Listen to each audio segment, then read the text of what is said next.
अस्सलाम वालेकुम। कैसे हैं आप सब लोग? उम्मीद है कि खैरियत से होंगे।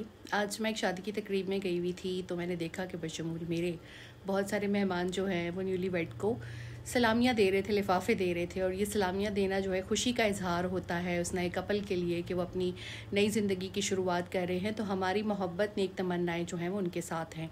इसमें लोग जो अपनी हैसियत के मुताबिक सलामी देते हैं, कोई 1000, कोई 5000, कोई 10,000, कोई 50,000, ये अपनी आपकी इस्तिताअत पर डिपेंड करता है कि आप कितना जो है वो सलामी दे रहे हैं।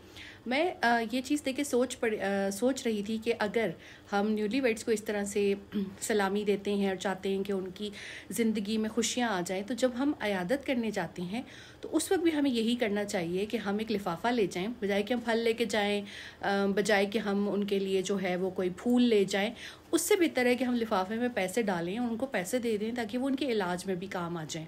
एक बड़ी अच्छी सहूलत थी पीटीआई के दौर में सेहत कार्ड की, जो कि ख़त्म कर दी गई। तो बहुत से लोगों को अपने इलाज मुआवजे में भी मुश्किल होती है। तो ये एक बेहतरीन तरीका है कि जब आप किसी मरीज़ से मिलने जाएं, किसी की आदत करने जाएं, तो साथ एक लिफाफा ले जाएं और उसमें अपनी इस्तिताअत के मुताबिक पैसे डाल दें ताकि वो उस मरीज़ के काम आ जाए। तो जिस तरीके से हम शादी में किसी की खुशियों में शरीक होते हैं, तो उसी तरीके से हम गम में या बीमारी में भी किसी की खुशियों में शरीक हो सकते हैं।